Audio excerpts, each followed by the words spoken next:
Yo, we have another video, and this time it's about Herb Gotti. Orlando Bloom, as crazy as he is, could he be spitting some facts here? Because he claims that Herb Gotti is a piece of garbage. Hear what he has to say. Herb or 50? Man, 50 was not a piece of shit. Herb was. Herb was. Why do you say that? Yeah, why do you say that? Man, so many people in New York got killed. So many people's careers have been deaded. You know, he had Ashanti in the back seat naked, rolling around New York, letting her everybody for her deal. You know, he had control of the fucking masters and wouldn't let her have her shit. You know what I'm saying? It's a lot of going on over there. I don't know how much of that is true. What do you guys think in the comments? Because Herb Gotti, I remember during the Murder Inc. trial, a lot of the recordings or phone calls that the FBI or the police tapped, and there was a lot of phone calls about Ashanti and Nelly, and Herb felt, you can hear in the phone calls that he was really salty about Ashanti dating Nelly. As big as and Orlando Bloom saying that she was like having sex with random people for a deal.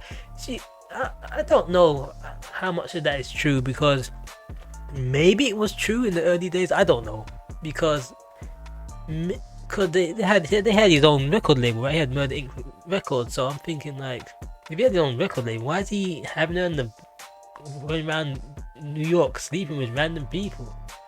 If he has his own record label, if not to humiliate the poor girl, you're gonna wonder, like, why would you do that if you have your own record label? It doesn't make any sense. That was a bit baffling. Maybe he didn't have a record label at the time, and he was just trying to have her as an artist and push her. And then he was having her sleep with random people, like some new age Diddy. God.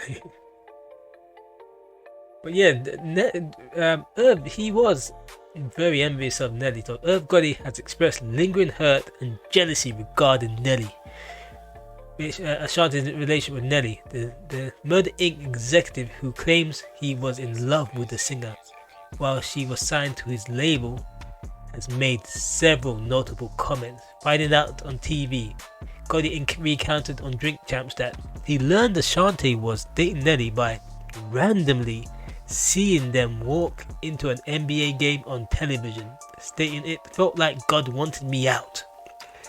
Feeling betrayed, he admitted that seeing the woman he loved with Nelly was painful, telling Complex that any man in his position would feel hurt, even acknowledging that he could get past "you wanted to be with Nelly." Label sabotage. Ashanti later alleged on the Andy Martinez podcast that Gotti acted salty when they started dating and retaliated by sabotaging her career, refusing to let her book studio time. Yeah, he did sound a bit salty. He did sound really salty.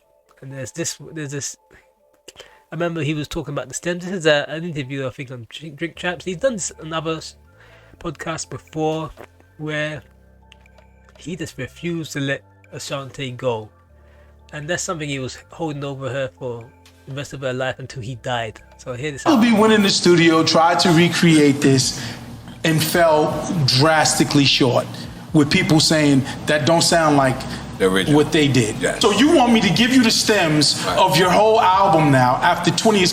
So you're saying you need it for shows? Right. You want to take my stems, and now you're gonna be able to remake your album. You know, when she be on the shows and she's like, I'm gonna spritz it up and jazz it up. Is this the camera? Yes. Ashanti, you cannot spritz it up. You cannot jazz it up. Let me just give you the answer now. No! Let us know in the comment section. Damn, that man is salty. And even till he died, he was still salty. I mean, he could have at least dying on his way out, he could have been like, yo, I'll let this woman have her stems. Don't leave a bad taste. Like, when you leave this earth, you don't want people to have a bad taste in their mouth, or like a bad thought, like, man, that guy was an asshole.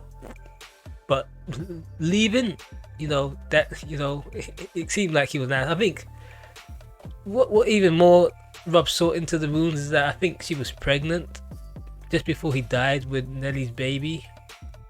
You know, so at least she got some happiness in her life, having a baby with someone she actually loved, which was Nelly.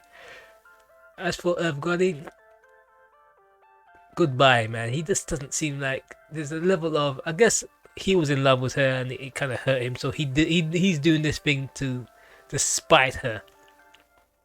But it seems from the beginning he was treating her like garbage, and towards the end he was treating her like garbage. So you're gonna wonder what's going on. I don't know. Maybe you guys in the comment section should help me out, because from what I'm seeing, this guy just seemed bitter. And I think when he died, I think Ashanti didn't even go to his funeral. She just sent flowers. I mean, that's better than nothing, right? Anyway, like, subscribe, and I'm out.